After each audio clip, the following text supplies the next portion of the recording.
अब मुगल जो थे, अब मुगल मुगल जो है, जैसे मैंने बोला कि भाई एक इतना बड़ा राज है तो अकेला तो औरंगजेब हर जगह जाएगा नहीं, कि कश्मीर भी जा रहा है, बिहार भी जा रहा है, और क्या नाम है हरियाणा भी जा रहा है, सब जगह। अब हर जगह कहाँ जाएगा, तो अपने गवर्नर अपॉइंट करेगा, करेगा कि नहीं करेगा। जैसे अभी मोदी जी हर जगह तो नहीं है ना, अपने अपने गवर्नर, अपने चीफ मिनिस्टर वगैरह हैं उनके, ठीक है, जो देख रहे हैं। तो इसी तरह औरंगजेब भी सेंट्रल एडमिनिस्ट्रेशन जो है वो, लेकिन सेंट्रल एडमिनिस्ट्रेशन पावरफुल होना चाहिए, कि यहाँ से बैठे बैठे कश्मीर में क्या हो रहा है देख ले, मणिपुर में क्या हो रहा है देख ले, हरियाणा में क्या हो रहा है देख ले, वो सब उसके जिम्मेदारी है उसकी, है कि नहीं है। औरंगजेब के टाइम तक तो मजबूत थे, जहां सर उठाते थे वहां कुचल दिए जाते थे। लेकिन जब इन्होंने देखा कि कमजोर हो रहे हैं, कौन, मुगल एडमिनिस्ट्रेशन कमजोर, सेंट्रल एडमिनिस्ट्रेशन कमजोर हो रहा है, नवाब अपनी मनमानी, औरंगजेब ने अपने जो नवाब बना रखे हैं, ठीक है ना, उन लोगों को जब अंग्रेजों को दिखने लगा और यूरोपियंस को दिखने लगा कि यार ये तो लोग इसकी सुनते ही नहीं है, अपने हिसाब से काम कर रहे हैं, मतलब जो लेटर नवाब है, लेटर मुगल्स जो थे, बाद के जो मुगल्स थे वो सुन ही नहीं रहे, उनकी कोई सुन ही नहीं रहा है। भाई गवर्नर अपने हिसाब से काम कर रहा है, कश्मीर का गवर्नर अपने हिसाब से काम कर रहा है, कश्मीर में राजा था वैसे, बंगाल का गवर्नर अपने हिसाब से काम कर रहा है, क्या नाम है इसका नवाब अपने गवर्नर, मतलब नवाब मान ली, नवाब हैदराबाद का निजाम अपने हिसाब से काम कर रहा है, हर कोई अपने अपने हिसाब से काम कर रहा है, ठीक है ना। पहले औरंगजेब, ये जितने भी मतलब हिंदू राजा भी थे वो भी औरंगजेब के अंडर में थे, उसके हिसाब से काम करते थे। जो छोटे मोटे राजा बना रखे थे, नवाब बना रखे थे उन्होंने, तो उनको जागीरदारी वगैरह दे देते थे, चलती थी कहानी उनकी, ठीक है ना, मनसबदारी जागीरदारी ये सब आपने सुना होगा, मिलता था लोगों को। और उसमें शिवाजी का भी किया था कि मुझे मनसब ज्यादा दिए जाए, इसी चीज की लड़ाई थी, कोई और कोई वो लड़ाई नहीं थी, ठीक है ना। तो आपको बात समझ में आ गई होगी कि ये जो है अंग्रेज लोग जो है, इनको ये ऑब्जर्वेशन बहुत अच्छी कर रहे थे कि यार ये सेंट्रल एडमिनिस्ट्रेशन तो हो गया कमजोर और ये लोग कर रहे हैं अपनी मनमानी, तो जब ये राज कर सकते हैं तो हम भी कर सकते हैं, नहीं कर सकते। अब सेंट्रल एडमिनिस्ट्रेशन में एक दो बार इन्होंने सर उठाया तो औरंगजेब ने कूट दिया धर के कि बेटा क्या सर उठा रहे हो, पीटा अच्छे से, इनको शांत हो गए। पिटाई लेकिन भूल जाता है आदमी, अरे भाई जिनको पीटा उनका ट्रांसफर हो गया, चले गए, ठीक है। बाद के लोग आए, वो आज की स्थिति देख रहे हैं, आज की सिचुएशन देख रहे हैं, उनको लग रहा है कि यार हम तो राज कर सकते हैं, जब ये लोग इतना वायलेशन कर रहे हैं और सेंट्रल एडमिनिस्ट्रेशन कुछ पता ही नहीं चल रहा उसको, तो हम लोग क्यों नहीं कर सकते, समझ रहे ना। उन्होंने भी अपना दांव जमाना शुरू किया, छोटे छोटे राजाओं को हराना शुरू किया।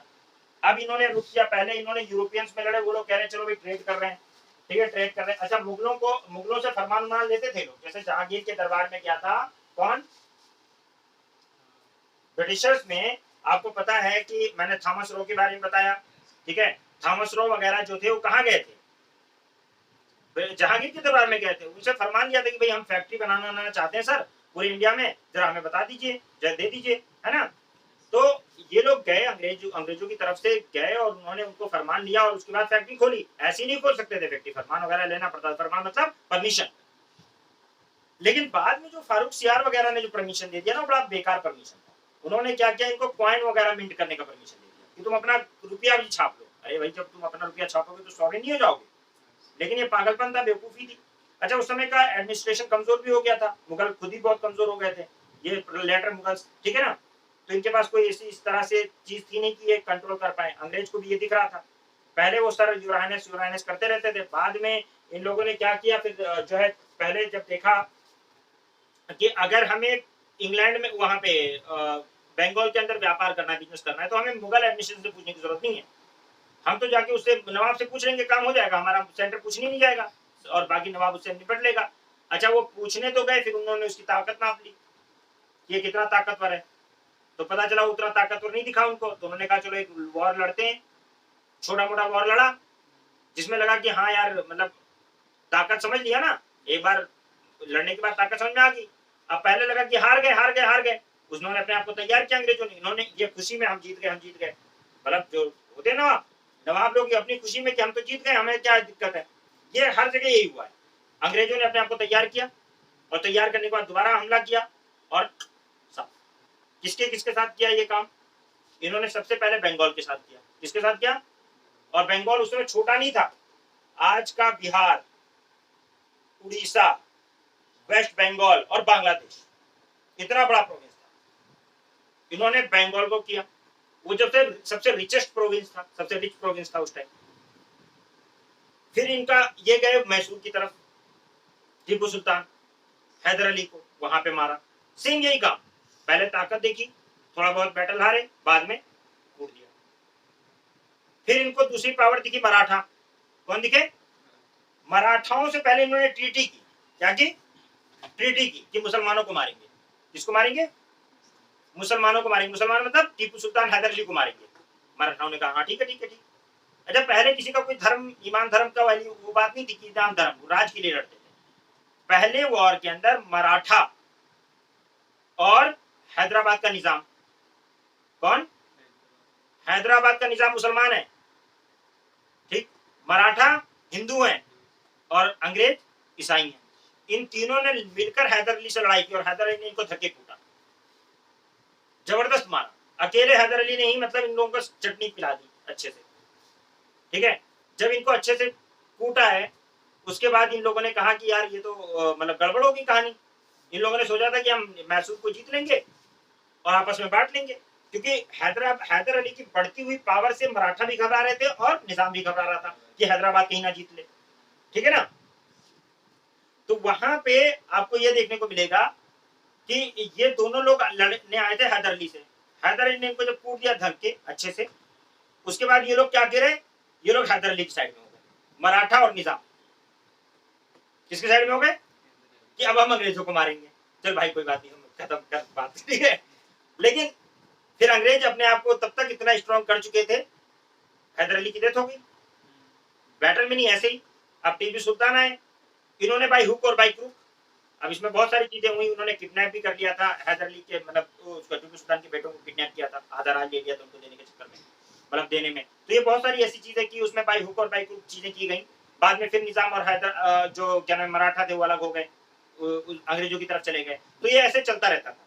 तो इन्होंने पहले मतलब कुल मिलाकर मैसूर जीत लिया, ठीक। तीसरा फिर इनको दिखा मराठा खुद कि बेटा तुम मराठा कहेंगे यार हमने तो तुम्हारी मदद की थी। उन्होंने कहा अच्छा बड़ी मदद की थी, ठीक है कोई बात नहीं। तो मदद की थी, कितने साल तक रखोगे मदद, ठीक है। मदद के लिए हमने तुम्हें जो करना था कर दिया, अब तुम्हारी हम राज हम लेंगे, ठीक है ना। अब इन्होंने फिर मराठाओं को उन्हीं में से कुछ ट्रेडर ढूंढ लिए, मैं बताऊंगा आपको, कुछ ऐसे होते हैं उसमें नंदराज वगैरह और सब।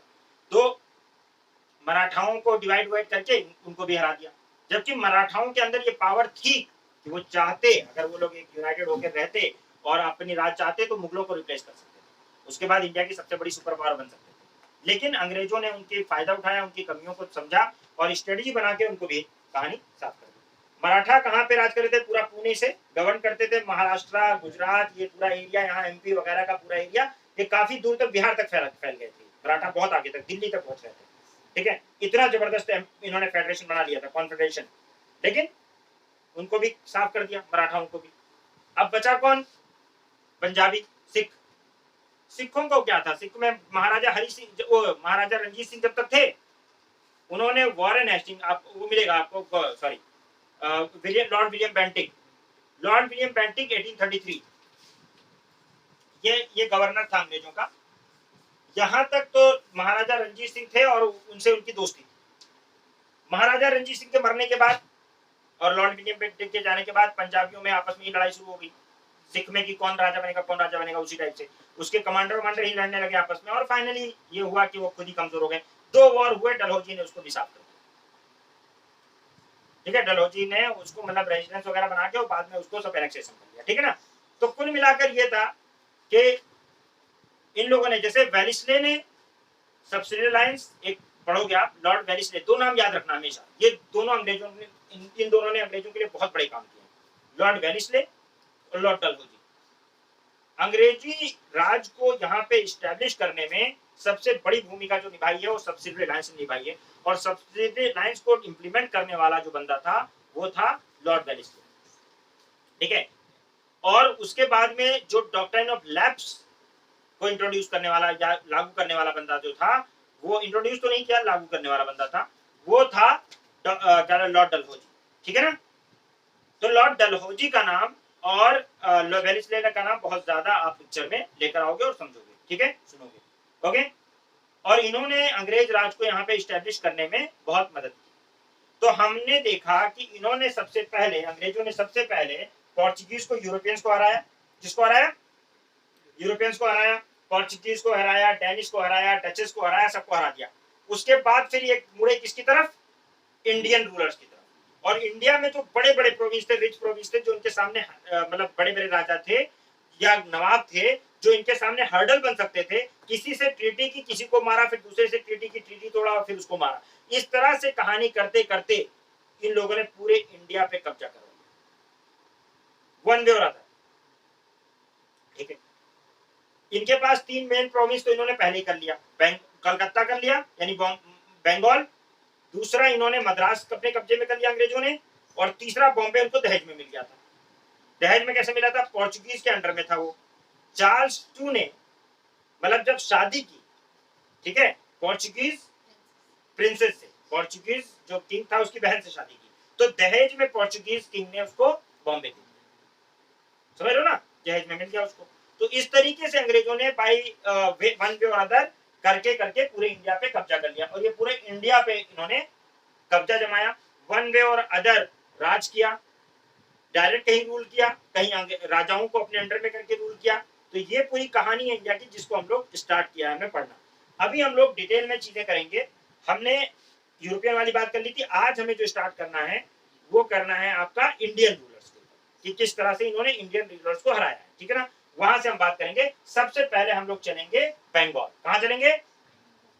अब आप लोग बंगाल क्या जानते हो?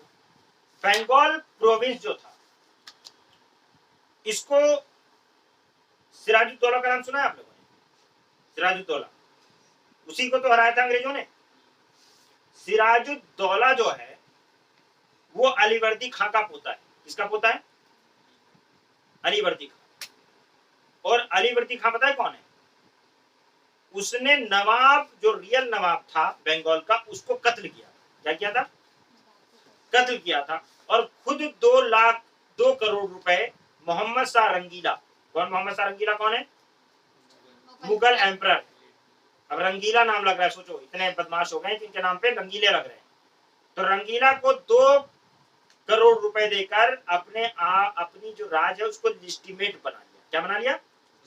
अब कितने बुरे हैं कि एक कातिल को नवाब बना दिया 2 करोड़ रुपए लेकर। ठीक है, एडमिनिस्ट्रेशन दे दिया। और उसी का पोता कौन है? तो जब अंग्रेजों ने सिराजुद्दौला को मारा है, मतलब जो मरे हैं सिराजुद्दौला, मीर जाफर ने धोखा दिया था सिराजुद्दौला को। तो सिराजुद्दौला अंग्रेजों ने भी 2 करोड़ रुपए ही लिए हैं। किससे? मीर जाफर से। तो इतिहास अपने आप को रिपीट करता है। ठीक है, समझ में आ रही बात? तो आज हम लोगों की चर्चा का विषय है, यानी what we are going to discuss is, क्या डिस्कस करने जा रहे हैं भाई? बंगाल प्रोविंस। ठीक है, चलिए अब प्रोजेक्ट इंडिया को देखेंगे यार, तो लार्ज नंबर ऑफ स्टेट थे, बहुत सारे, क्योंकि आपको पता है लार्ज जो मुगल थे वो लोग कमजोर हो गए थे। ठीक है, तो जो नोबल्स थे, जो प्रिंसेस थे, ठीक है, गवर्नर जो है वो कंट्रोल करते थे अब सारे। तो यानी जब सेंट्रल एडमिनिस्ट्रेशन एम्परर कमजोर हुए, ठीक है, तो ज्यादातर बहुत सारे स्टेट ने तो इंडिपेंडेंस ही डिक्लेयर कर दिया अपने आप को, जैसे हैदराबाद, बंगाल, मतलब ठीक है, ये सब तो सब इन्होंने तो इंडिपेंडेंट कर दिया कि हम लोग तो मतलब आया ही काम करेंगे। ठीक है, मोस्ट डिसेंट्रलाइज और डिसेंट्रलाइजेशन हो गया इसके पॉलिटिकल अथॉरिटीज का। डिसेंट्रलाइजेशन का मतलब क्या है कि पॉलिटिकल अथॉरिटीज जो है वो, उनका डिसेंट्रलाइजेशन का मतलब क्या है? जो पावर थी वो स्कैटर्ड ओवर डिस्ट्रिक्ट हो गए। वो हाँ, वो क्या पावर सेंटर में रहे क्या? ठीक है, तो सम ऑफ द स्टेट जो है ऑलवेज अगेंस्ट द मुगल, और कुछ स्टेट ऐसे भी थे जो हमेशा अगेंस्ट थे मुगल के। कौन कौन से थे? उसमें मराठा थे, सिख थे और मैसूर था। ये हमेशा से मुगलों के खिलाफ थे, है ना। तो ये इसलिए ये भी मार रहे थे। और फिर इधर क्या सेंट्रल एडमिनिस्ट्रेशन के पास पावर नहीं रह गई, तो जो है छोटे छोटे राजा भी अपने आप को इंडिपेंडेंस डिक्लेयर करने लग गए। ठीक है, अब अंग्रेज इसको देख रहे थे। ठीक है ना, अंग्रेज इसको देख रहे थे। What is the reason behind studying Indian state? क्या वजह है देखने की? तो इंडियन राजा ने ये सोचा मतलब सेंट्रलाइज नहीं रहेगी तो पावर ज्यादा होगी, जबकि ब्रिटिश ने ये देखा उनकी तो पावर कम होगी। उनको लगा कि यार ये इतना बड़ा तो पावर से तो नहीं रहना, छोटे छोटे इनको डिवाइड एंड रूल कर लो। ठीक है, तो बिगर और ब्रिटिशर्स उन्हीं से लड़ने लगे। किसके लिए? क्या नाम है, उन्हीं से ट्रीटी करने लगे, उन्हीं से लड़ने लगे। किससे? स्टेट से। ठीक है, उन्होंने कहा कि ये तो पावरफुल है, इस एरिया में उनको मतलब ही नहीं रह गया। ठीक है, तो इस तरह से अब वो उन्होंने पूरा उतार चढ़ाव देखा है ना, तो बहुत पेशेंट रहे हैं। ठीक है। टेरिटोरियल इंटीग्रेशन जो है इन्होंने ब्रिटिशर्स ने बहुत ही पेशेंटली किया है, बहुत पेशेंस के साथ किया है, ठीक है। यूरोपियन पावर को स्लो एंड ग्रेजुअल। पहले वो क्या करते थे, वॉर करते थे, फिर कंसोलिडेट करते थे, जितना पे एरिया कैप्चर कर लेते थे ना उसको पहले ये कंसोलिडेट करते थे, और जब उतना कंसोलिडेट हो जाता था फिर आगे बढ़ते थे, समझ लो ना। तो बहुत ही ग्रेजुअल धीरे करके इन लोगों ने जो है इंडिया को कब्जा किया पूरा, ठीक है। तो हमारे यहाँ पे जो हमने देखा है ये उस समय का इंडिया है जिसमें गोरखा है और राजपूताना स्टेट हो गए, मराठा स्टेट हो गए, निजाम हो गया, निजाम जो कंट्रोल कर रहा है इधर पूरा ये जो देखा, मैसूर हो गया, दिल्ली मुगलों के कंट्रोल में आप चीजें धीरे धीरे सिंक हो गई, ठीक है। मुगलों का कंट्रोल बहुत कम रह गया, समझ लो। कुछ सेटलमेंट ब्रिटिशर्स कर रहे हैं, कुछ फ्रेंच कर रहे हैं सेटलमेंट, और कुछ जो है आपका पोर्चुगीज कंट्रोल कर रहे हैं। तो अब जो है उतना मुगल एडमिनिस्ट्रेशन रह नहीं गया है इस तरह से। और जो रिच प्रोविंस जो है जिनके खिलाफ उनको लड़ना है वो 3-4 प्रोविंस है जिनके खिलाफ है। एक तो बंगाल है, कौन सा है, बंगाल, दूसरा मैसूर है, ठीक है, मैसूर, ओके, टीपू सुल्तान, पहला रोड़ा इनके रास्ते में सिराजुद्दौला बंगाल में है, उसके बाद में दूसरा रोड़ा इनके सामने टीपू सुल्तान मैसूर, फिर मराठा है, मराठा एडमिनिस्ट्रेशन फेडरेशन काफी बड़ा था, ठीक है, तो वो है, और चौथा रोड़ा सिख है, ठीक है। तो सिखों ये इनको मारेंगे सबसे पहले, अगर इनके कब्जा कर लिया तो बाकी कोई कितना बचता है ना, मुगलों का भी कोई खास वो नहीं रह जाता। तो सबसे पहले मारना पीटना किसको शुरू करना है, बंगाल, फिर बंगाल के बाद मैसूर, और इसी तरीके से मराठा, और फिर सिखों को मारेंगे, ठीक है। तो पिटाई शुरू करें। सबसे पहले देखो ब्रिटिश कंक्वेस्ट जो है बंगाल की, इसमें आपको पता है दो वॉर हुए, battle of Plassey and battle of Buxar, ठीक है। और इन बैटल्स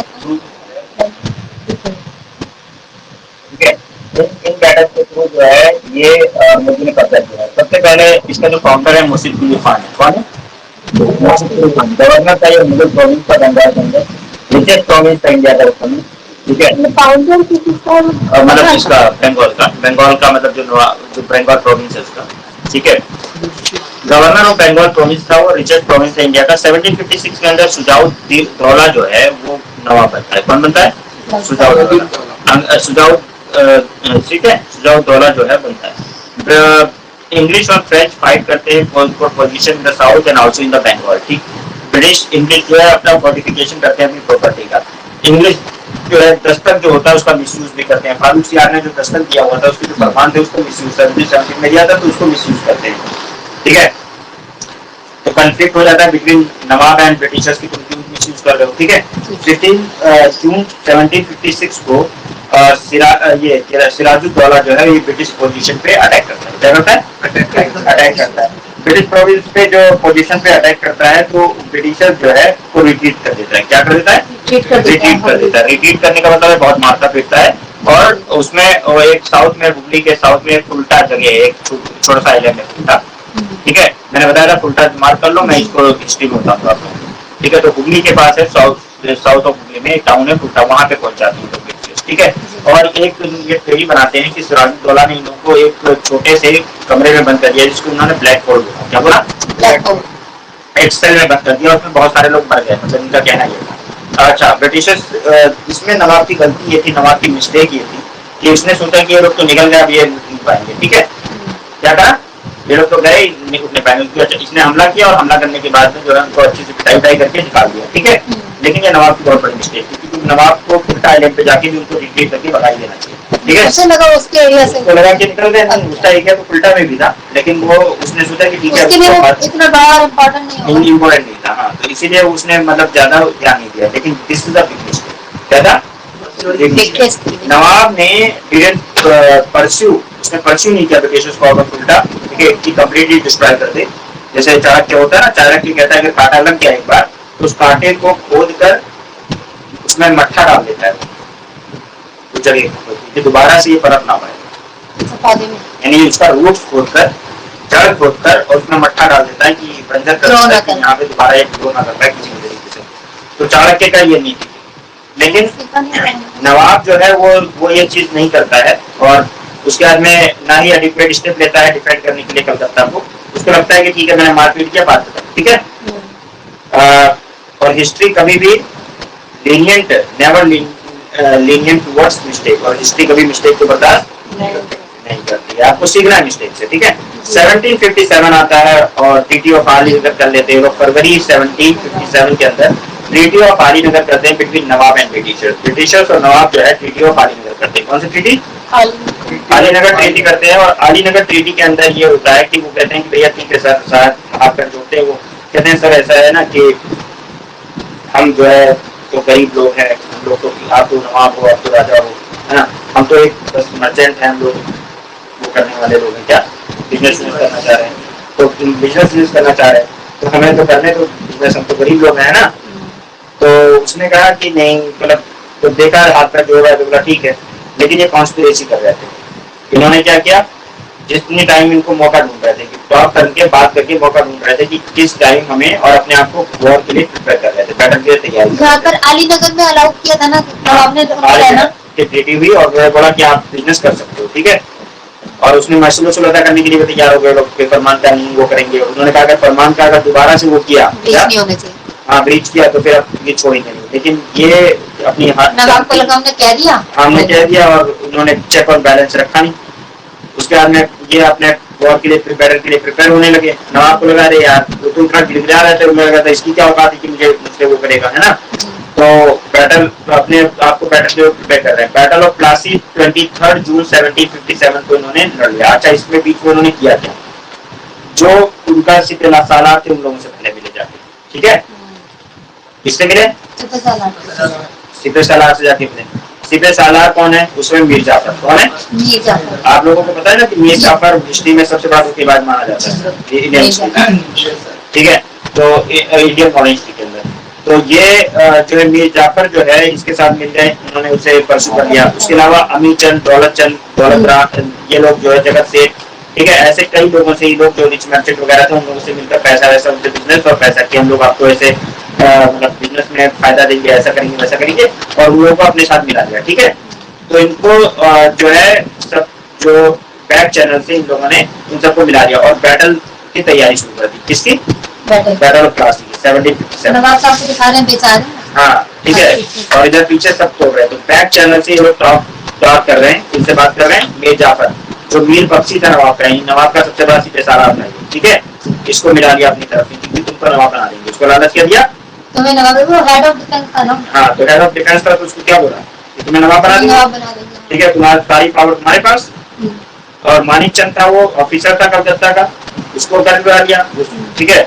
अमीर चंद था, ये मर्चेंट था, इसको बुला लिया। जगत सेठ बैंकर था, उसको मिला लिया। खादिम खान जो है कमांडर था लार्ज आर्मी का नवाब के, उसको भी मिला लिया। यानी एक तो सिपह सालार को ही मिला लिया, एक कमांडर को मिला लिया, प्लस जो है ऑफिसर वगैरह को मिला लिया। इस तरह से सबको मिलाने के बाद में बैटर सारे जो है all these people acted as a traitor, ये सारे लोग क्या हो गए? ट्रेटर। और इन्होंने बैक स्टैबिंग की, किसकी? नवाब की बैक स्टैबिंग की। इसमें बीच में छोरा पोपा इन लोगों ने पूरा, मेरे ऐसे हारने वाला नहीं था, बहुत स्ट्रॉन्ग था वो भी, लेकिन अब धोखेबाज जब आ जाएंगे ट्रेडर्स वो भी सब इतने सारे लोग धोखा दे रहे हैं, ठीक है। वॉर के लिए प्रिपरेशन हुई और 23 को फिर इन्होंने तोड़ा ट्रीटी, क्योंकि उनको पता था ट्रीटी तोड़ेंगे तो नवाब अटैक करेगा, ठीक है। ट्रीटी तोड़ा वॉर के लिए 23 जून 1757 को नवाब प्रिपेयर हुआ। उसने कहा चलो ठीक है। फोर्स जो है नवाब ने और ब्रिटिशर्स की फोर्स में क्लैश शुरू हुआ। शो भी ये करे कि आप ही नाटक किया। ये कोई कन्वेंशनल बैटल नहीं था, ये कोई कन्वेंशनल बैटल नहीं था, ध्यान रखना, क्योंकि इसमें बहुत कम लोग मारे गए थे, क्योंकि ये कोई लड़ाई हुई नहीं है। हुआ क्या, शुरुआत हुई लड़ाई की, और जब इन्होंने देखा ये अपने आप को डिफीटेड दिखाने लगे। कौन? अंग्रेज। और इन्होंने जब उसको बोला, मीर जाफर ने से बोला कि क्या मैं, मीर जाफर ने बोला कि सर आप जाइए मैं देख लूंगा, ठीक है, मैं जाइए मैं देख लूंगा। और इधर जब वो वापस जाने लगा कुछ लोगों को लेकर आर्मी छोड़ के, तो ये अंग्रेजों से मिल गया। और जब ये जाने लगा मीर जाफर, तो मीर जाफर को अंग्रेजों ने नहीं मारा, इन्हीं लोगों ने मारा।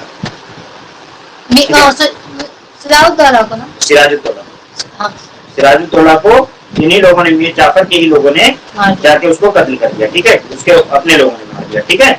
और ये ब्रिटिशर्स के साथ मिल गए, तो लड़ाई कोई हुई नहीं। बैटल इसको कहा जाता है कि Plassey battle which was never fought, जो कभी लड़ी ही नहीं, एक धोखा था ये, है ना। लेकिन इस लड़ाई के बाद जो भी ये लड़ाई हुई, इसका आउटकम ये रहा कि ईस्ट इंडिया कंपनी ने एडवांटेज लिया, ठीक है, इस बैटल के बाद। और ईस्ट इंडिया कंपनी ने मतलब एक तरह से इंडिया में मतलब उनका एक चार्ट डेवलप हो गया है, मतलब आउटकम बैटल का क्या रहा कि मीर जाफर को उन्होंने नवाब बना दिया। क्या बना दिया?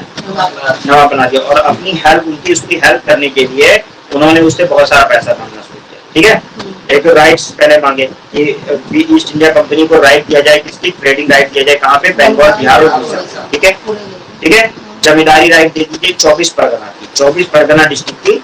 ठीक है, इसके परगना डिस्ट्रिक्ट की उसमें राइट दे दी गई कलकत्ता, यानी उनकी अर्निंग लगभग कितनी कितनी 15,000 पाउंड थी, ये बहुत ज्यादा थी। ठीक है, उस वक्त बहुत ज्यादा थी, मतलब इतना इतनी, क्योंकि उनके उनको पूरा मतलब वसूलने का राइट दे दिया गया। ठीक है, मीर जाफर जो है उसने कंपनसेशन के तौर पे 2 करोड़ रुपए दिए। कितने दिए? 2 करोड़ रुपए दिए। किसको? अंग्रेजों को 2 करोड़ रुपए उसने दिए। 2 करोड़ रुपए ले लिए, जमींदारी ले ली और ठीक है, 24 परगना ट्रेडिंग राइट्स ले लिए, सब ले लिए। खुद कुछ एक पैसा नहीं दिया। हाँ, और खुद क्या देगा वो, इसीलिए उसको दिखा। अच्छा, मीर जाफर जब डिमांड पूरी नहीं कर पा रहा, इतना डिमांड कर रहे हैं लोग ना, हाँ। तो वहाँ पे क्या देखो, later on Mir Jafar replaced as Nawab as he become incompetent to pay the Britishers. अब इतना मांगने लगे, उसका खून चूसने लगे पूरे बंगाल का कि वो पे ही नहीं कर पा रहा है, इतना हो गया। बंद हो गए नवाब, लेकिन कठपुतली बन गए। ठीक है, ट्रेडर थे तो कठपुतली बन गए, और क्या नाम है, और कठपुतली बन के उसको पकड़ बना के, और उसके बाद में क्या हुआ कि क्या नाम है, जब वो नहीं कर पा रहा है, पे नहीं कर पा रहा है, तो उसको हटा दिया। इसके दामाद को मीर कासिम को बना दिया। इसको बना दिया, इसका दामाद था, उसको भी इंस्टॉल कर दिया एज अ पपेट। ठीक है, मीर कासिम को, सन इनलॉ था मीर जाफर का। ठीक है, क्योंकि मीर जाफर को भी कोई शिकायत ना हो, लेकिन मीर कासिम जो है समझदार आदमी था। ठीक है, 22 Feb 1760 को मीर कासिम जो है नवाब बनाया गया। ठीक है, जो मीर कासिम जो है उसने इंडिपेंडेंट की कोशिश की उनसे आजाद होने की, लेकिन फेल हो गया। फिर ब्रिटिश को वो भी पैसा नहीं दे पाया जितना एक्सपेक्टेड था। ठीक है, और उन्होंने फिर उसको रिप्लेस कर दिया। ठीक है, रिप्लेस कर दिया, लेकिन मीर कासिम जो है वो अवध चला गया, वो नाराज हो गया। ठीक है, अवध का किंग था किंग सुजाउद्दौला। कौन था? ठीक है, तो अवध नवाब सुजाउद्दौला था, तो अवध का नवाब था सुजाउद्दौला। तो सुजाउद्दौला के पास गया, और उसके बाद में शाह आलम से भी इन लोगों ने मदद मांगी। शाह आलम ब्रिटिश, ठीक है, उससे मदद मांगी और बोला कि देखिए सर, ये मतलब पूरे हमारे प्रोविंस पे कब्जा कर रहे हैं, तो हमें मदद चाहिए। ठीक है, तो उन लोगों को मतलब उसने भी कहा ठीक है, ओके। 22 अक्टूबर 1764 के अंदर बैटल ऑफ बक्सर होता है। क्या होता है? Battle of Buxar. इसमें जो है तीनों को हरा देता है वो। ठीक है, किसको? आलम, सुजाउद्दौला और उनको क्या नाम है, क्या नाम है, मीर कासिम को हरा देता है। और फिर एक ट्रीटी है शाह आलम के साथ, क्योंकि मुगल एम्परर इसमें इन्वॉल्व है, उनके साथ एक ट्रीटी साइन कर लेता है। ट्रीटी ऑफ इलाहाबाद बहुत ही ह्यूमिलिएटिंग ट्रीटी होती है। ठीक है, ओके, उसमें ह्यूमिलिएट करते हैं, मतलब कि अब हमें और राइट चाहिए। तो एक तो शाह आलम को भी है कि आगे से कोई वैसे अंग्रेजों के खिलाफ वो नहीं करना है, उसका एक तरह से प्रिजनर बन के रहना है ब्रिटिश का। दूसरा जो है दीवानी राइट जो है, वो दीवानी राइट चाहिए, दीवानी राइट भी दे, ट्रेडिंग चाहिए। ठीक है, दीवानी राइट जो है वो ईस्ट इंडिया कंपनी को दे दी गई, बंगाल, बिहार, और दीवानी राइट दे दी गई, मतलब टैक्स वसूल होते। पहले तो वहाँ ट्रेडिंग राइट ट्रेडिंग राइट था, अभी क्या हो गया? दीवानी राइट। अब एक यूनिक सिस्टम इन्होंने डेवलप किया, वो मैंने पहले लेक्चर में भी आपको बताया था। यूनिक सिस्टम क्या था? Dual system. क्या था? Dual system. नवाब ऊपर बना रखा है, लेकिन नवाब की कोई औकात नहीं, उसकी जगह पे एक बना दिया डिप्टी नवाब। क्या बना दिया? ये ब्रिटिशर्स अपॉइंट करते थे, और उसको नवाब रिमूव नहीं कर सकता। ठीक है, तो सिर्फ नवाब सेरिमोनियल पोस्ट था, और नवाब क्यों बना के रखा इन लोगों ने? सिर्फ इसलिए कि रिवोल्ट ना करे जनता। क्या ना करे? जनता रिवोल्ट ना करे। ठीक है, हाँ, तो अब नवाब की कोई औकात नहीं है, असल औकात किसकी है? डिप्टी नवाब की, जो कि ब्रिटिशर्स अपॉइंट कर रहे हैं। ठीक है, ओके। तो ये इंग्लिशमैन होते थे या? हाँ, इंग्लिशमैन को डिप्टी नवाब के तौर पे, यानी सहायक के तौर पे रहते हैं। ये स्टार्ट किया था रॉबर्ट क्लाइव ने। किसने किया था? वो गवर्नर ऑफ बंगाल बन गया, पहले गवर्नर ऑफ कंपनी था, वो गवर्नर ऑफ बंगाल हो गया। ठीक है, अब इनको दोनों राइट है। कौन सा राइट है? Revenue collection east India company कर रही है, एडमिनिस्ट्रेशन नवाब के नाम पे चला रहे हैं, तो नवाब, ठीक है, वो चला ही नहीं रहे एक तरह से। East India company revenue collect कर रही है, लेकिन एडमिनिस्ट्रेशन के लिए रिस्पॉन्सिबल नहीं है। उसके लिए कौन, किसको गाली पड़ेगी? तो नवाब को पावर विदाउट रिस्पॉन्सिबिलिटी इनके पास है। किसके पास? ईस्ट इंडिया कंपनी के पास। और नवाब साहब को क्या केयर करना है? ठीक है, तो नवाब केयर कर रहा है, जाफर के क्या रही गया, तो न वो केयर कर रहा है, ना ईस्ट इंडिया कंपनी केयर कर रही है, तो अल्टीमेट सफर कौन करेगा? जनता, लोकल पीपल। ठीक है, तो देखते हैं बंगाल। बंगाल हेडिंग डाल लो। बंगाल, बंगाल में मुर्शिद कुली खान, पहला नाम डालो मुर्शिद कुली खान, MURSHID कहीं कहीं मुर्शिद कुली खान भी लिखा रहता है, ठीक है ना, हाँ, लेकिन मुर्शिद कुली खान है ये, ठीक है, कहीं कहीं मुर्शिद लिखा रहेगा लेकिन वो मुर्शिद है एक्चुअल में, मुर्शिद कुली खान, MURSHID, मुर्शिद QULI कुली खान, ठीक है। He was appointed as Bengal subedar, क्या बनाया गया था इसको, बंगाल का सूबेदार बनाया गया था, ठीक है। कब बनाया गया था, 1717 से 27 तक ये रहा है, 1717 इन 1717 1717 में, ठीक है। किसने बनाया था, फारूक सियार ने, किसने बनाया था, फारूक सियार। अब फारूक सियार कौन है, मुगल एम्परर है,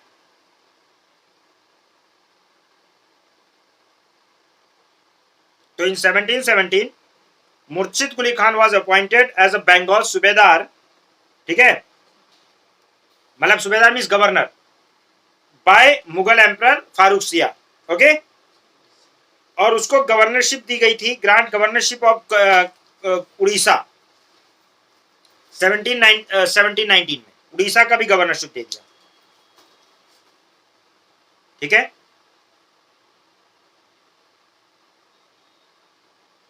ओके, अब इसने मुर्शिद कुली खान ने क्या किया, मुर्शिद कुली खान को जब यहाँ उड़ीसा का भी मिल गया गवर्नरशिप, उसके बाद उसने क्या किया, ही ट्रांसफर द कैपिटल, ये क्वेश्चन भी आया हुआ है कि who transfer the capital from Dacca to Murshidabad, Murshid Quli Khan, he transferred the capital of Bengal from Dacca to Murshidabad.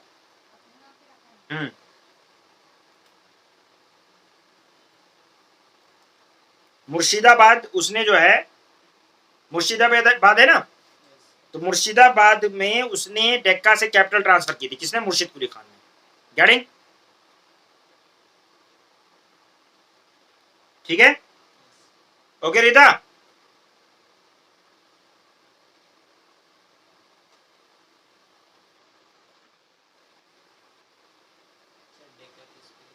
Deccan, DECA, Dacca, DACCA, Dacca, Dhaka यार, ढाका को डेक्का बोलते हैं, DACCA, ढाका, ढाका जो है ना उसी को डेक्का बोलते हैं। डेक्का टू कहाँ किया, मुर्शिदाबाद। उसके बाद में फिर सुजाउद्दीन, ये मुर्शिद कुली खान, सुजाउद्दीन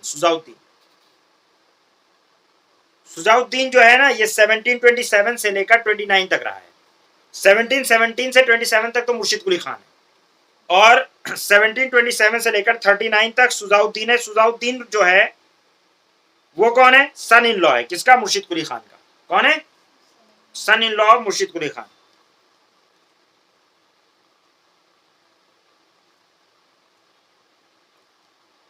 जिसको बिहार की गवर्नरशिप दी थी मुगल शाह आलम ने, वो उसने मोहम्मद शाह रंगीला ने 1733 में, कब, 1733 में उसको बिहार की भी गवर्नरशिप दे दी, ठीक है।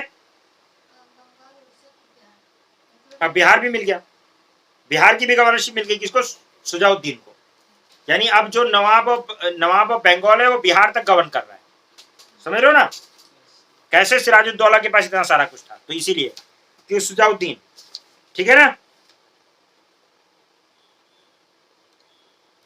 इसका बेटा था सरफराज खान, कौन था, सरफराज खान,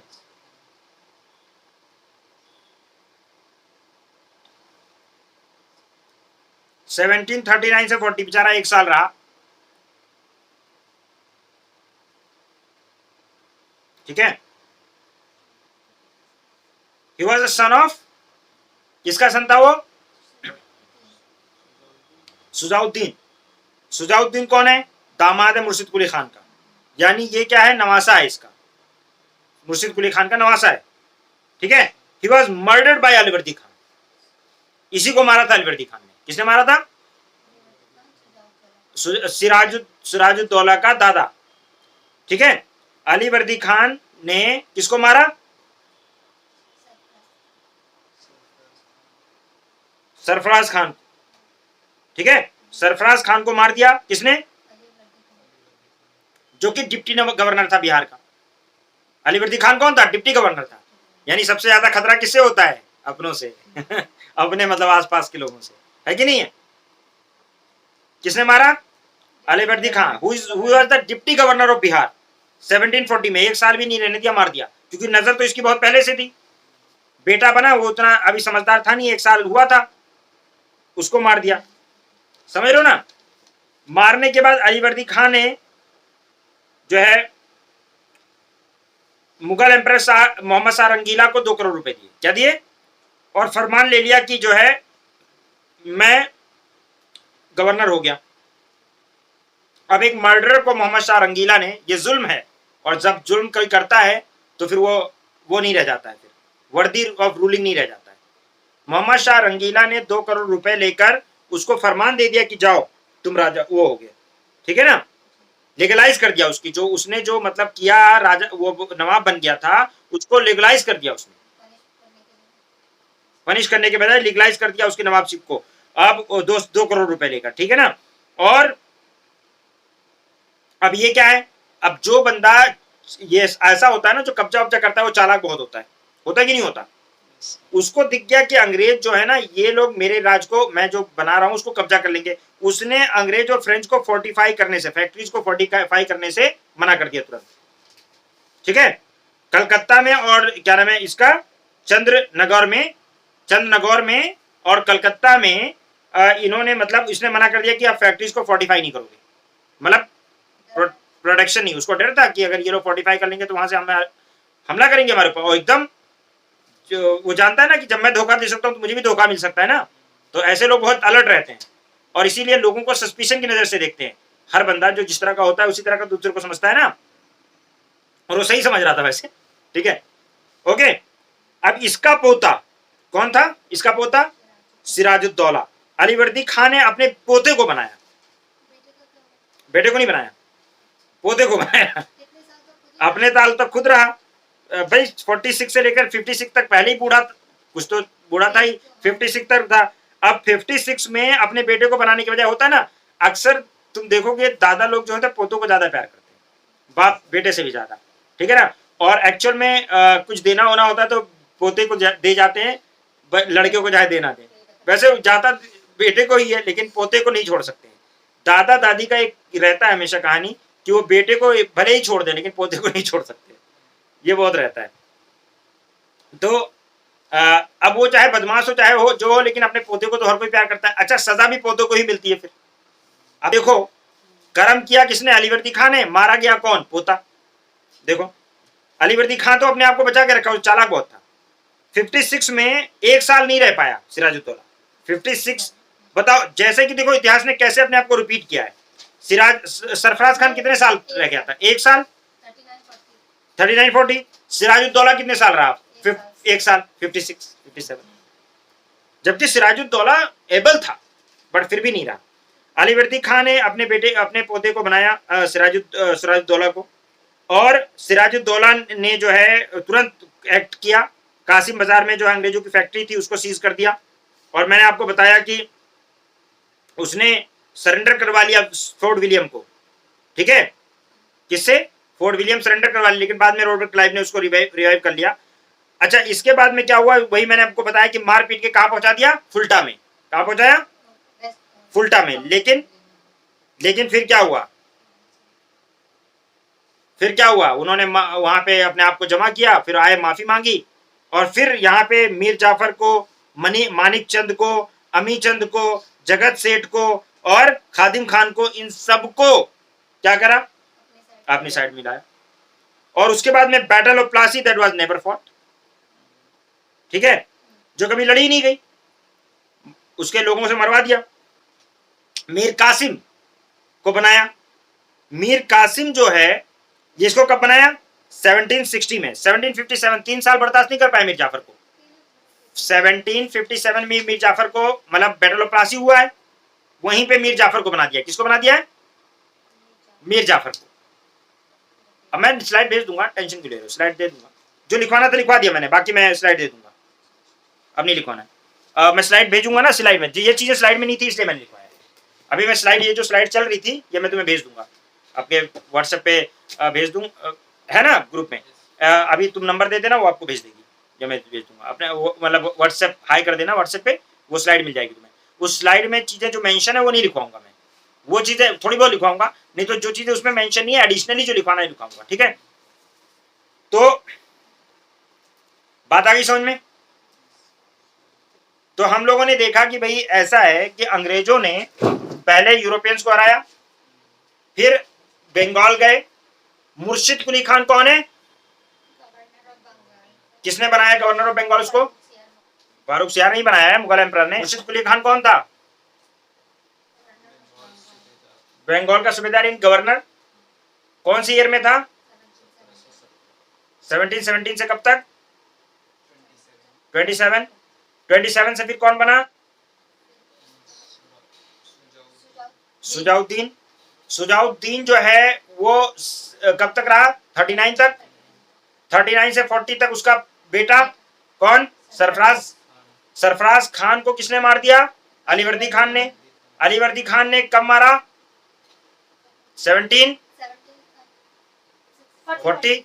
से कब तक? 56 तक खुद रहा। 56 से 57 तक सिराजुद्दौला। सिराजुद्दौला को किसने मार दिया, मरवा दिया? मीर जाफर ने। 1757 से 60 तक कौन रहा? मीर जाफर। मीर जाफर को 1760 में हटा के मीर कासिम को बना दिया। मीर कासिम कब तक रहा? अरे बैटल ऑफ बक्सर तक। जैसे ही बैटल ऑफ बक्सर किया है काम खत्म कर दिया है। 1764 में बैटल ऑफ बक्सर हुआ है, वहां पे शाह आलम और क्या नाम है वो लोग लड़े हैं, शाह आलम, मीर कासिम और क्या सुजाउद्दौला जो कि अवध का नवाब था, ठीक है ना। तो ये लोग लड़े हैं लेकिन फिर भी हार गए। 3 लोग मिलकर लड़े फिर भी अंग्रेजों ने हरा दिया। और वहां तो बैटल ऑफ प्लासी में क्या लिया था? परगना लिया था, जमींदारी लिया था। यहाँ दीवानी अधिकार ले लिया, दीवानी राइट ले लिया। क्या ले लिया? इसके फर्दर बात करेंगे कि क्या क्या हुआ। तो और उसके बाद में नवाब और डिप्टी नवाब बना दिए गए, ठीक है ना। नवाब कौन होता था? बस पपेट। फिर दोबारा मीर जाफर को बना दिया और पपेट बना दिया। और डिप्टी नवाब जो है अंग्रेजों अपने तरफ से बनाते थे अंग्रेज, और अपने हिसाब से चीजों को चलाते थे। तो इस तरह से इन्होंने बंगाल को कब्जा किया और बंगाल से खूब लूटा। बंगाल जितना लूट सकते थे, सबसे रिच प्रोविंस था, खूब लूटा। अब फिर ये रुक करेंगे किसकी तरफ? मैसूर की तरफ। मैसूर में कौन है इस वक्त? हैदर अली। हैदर अली से लड़ाई शुरू होगी। हैदर अली एक शेर जो कभी हारा नहीं अंग्रेजों से, अपनी जिंदगी में कभी नहीं हारा। उसके मरने के बाद टीपू सुल्तान भी बहुत शेर मशहूर कहे जाते हैं, लेकिन उनको भाई मतलब डिसीव, धोखा ओखा सब करके, अच्छा जहां भी इन्होंने हराया ज्यादातर लोगों को धोखा ही दिया है।